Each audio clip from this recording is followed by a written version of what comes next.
How's it going, guys? My name's Shane. Welcome back to the Horror Basement, and today we're going to be talking about The Invisible Man from 2020, this year, the remake that I mentioned in my previous videos that I was going to go see. And for anybody watching this video from like the distant future, um, I'm filming this while at home during the coronavirus slash COVID-19 situation. So keep that in mind, and that'll make what I say at the beginning and the end of this video make more sense.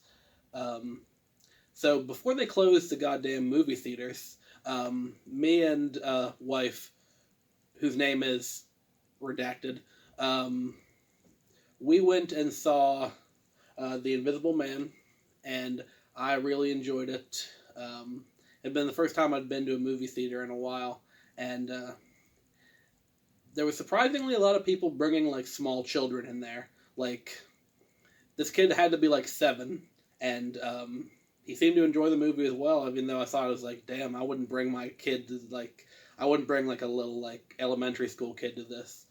But he seemed to be fucking pumped about it.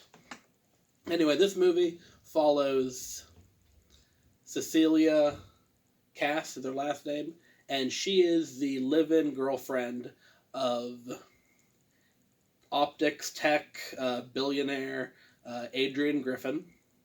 And the movie comes in, they're in this giant palatial, like, modern mansion by the sea. And Cece has drugged Adrian and is now escaping his giant, like, tech compound. And so she basically has to break out of the house and get past a bunch of security because of how controlling Adrian is. And then once she like hops the fence and gets out of there, she's picked up on the road by her sister, Emily. And Emily takes her to live with Emily's ex-husband and presumably daughter, James and Sydney. Now, James is played by Aldous Hodge, and he's pretty goddamn attractive man. Like he's well built individual, and really the beginning, like the first act of this movie after the tenseness of the like escape, is basically we're just getting to know the dynamic with Cece living with James and his daughter Sydney, who's like late high school age, wants to be like a fashion designer, and Cece that is suffering from like PTSD like symptoms because she was abused by Adrian, and they don't really get into the specifics that much, but it was a very toxic relationship. And as you see her start to acclimate to her environment and James and Sydney be supportive of her, it really makes you have an emotional connection to the characters, to where I kind of leaned over to wife's name and was like, oh, I don't want anything bad to happen to these people, because they actually, I was saying that's one thing a lot of movies fail to do, is actually make you have an emotional connection to the characters, to where when bad shit ends up happening to them, you actually have the emotional resonance of it. But of course, as the movie would suggest, oh, and by the way, it's found out not long after that Adrian, apparently grief-stricken with Cece leaving him, has killed himself. And now Cece and Emily have to deal with Adrian's brother Tom, who was also his lawyer, in divvying out the millions of dollars that Adrian had at his disposal. But not long after this, we get this news. Adrian, being the Invisible Man, starts stalking Cece, basically just kind of fucking with her, moving shit around the house.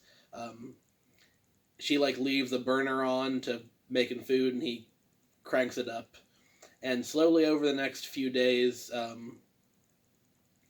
he succeeds in making Cece seem crazy, to her sister and James and Sydney.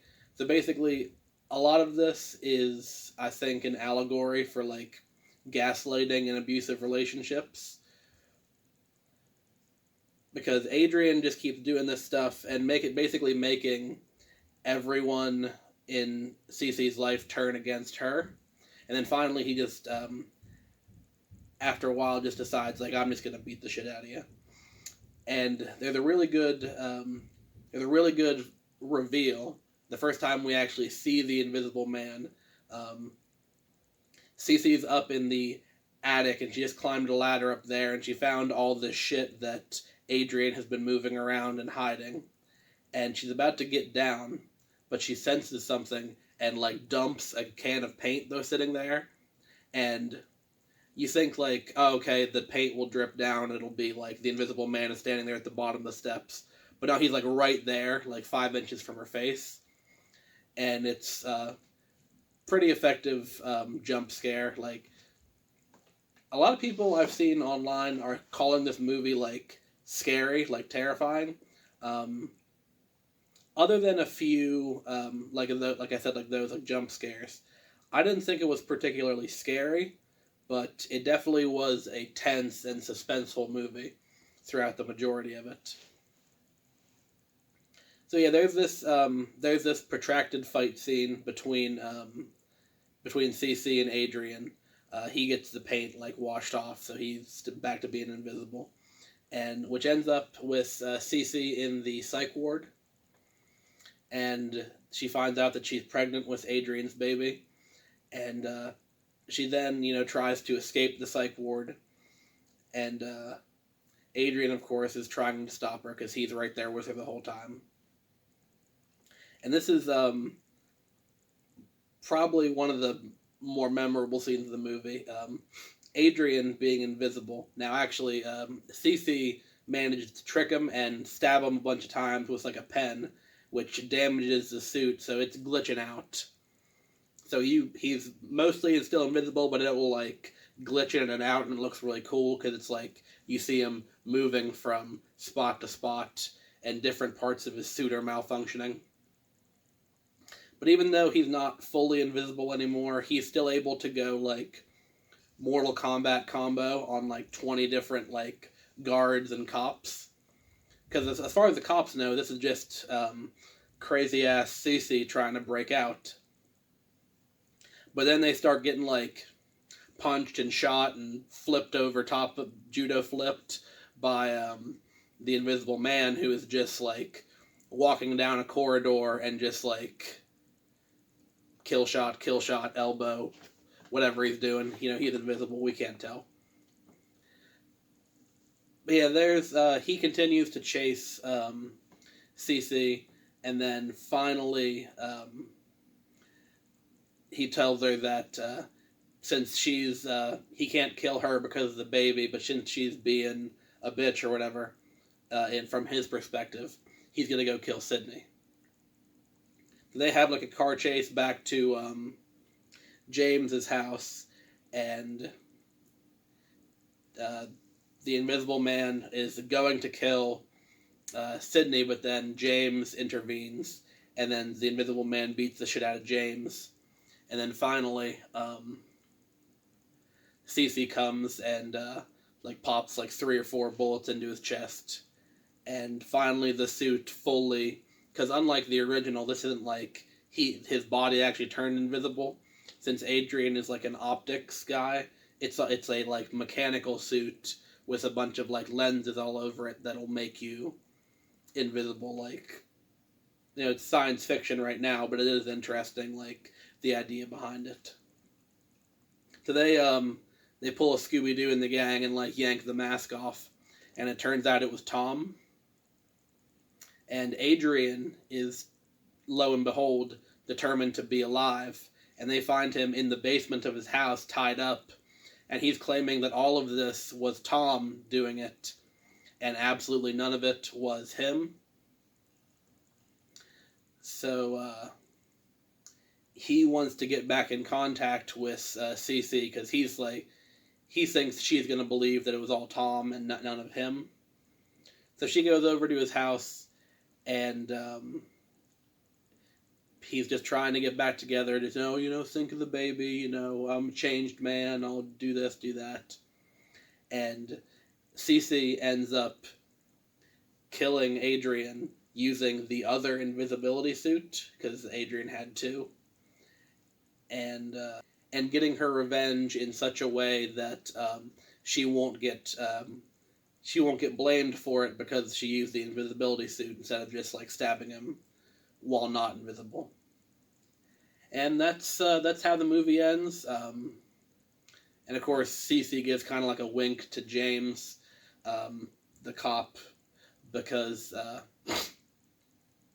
we're just gonna roll it a suicide and be done with the whole thing. Yeah, I really enjoyed this movie. Like I said, not like out and out terrifying, but it's a really well shot, well acted, kind of a suspense thriller with sci-fi elements, of course, from the invisibility suit and all that. So yeah, I would highly recommend this one. I believe they're releasing it for video on demand because of the outbreak situation. Which, speaking of, we're basically quarantined here, and I am working from home. I have like an office job, but I've got my desktop all set up, so I'm working from home. So please, if you have any recommendations, drop them in the comments below. I have Netflix, I have Hulu, I have Amazon Prime, I have Disney Plus. So if you have any horror movies that are like free to stream on there, just shoot them down in the comments, and I might start set up a new playlist to do all the videos that were like viewer requested or viewer recommended. So that's gonna be it for today. If you enjoyed this video, leave a like and join the Basement Army today by hitting that fucking subscribe button, and I will see y'all in the next one. Thank you.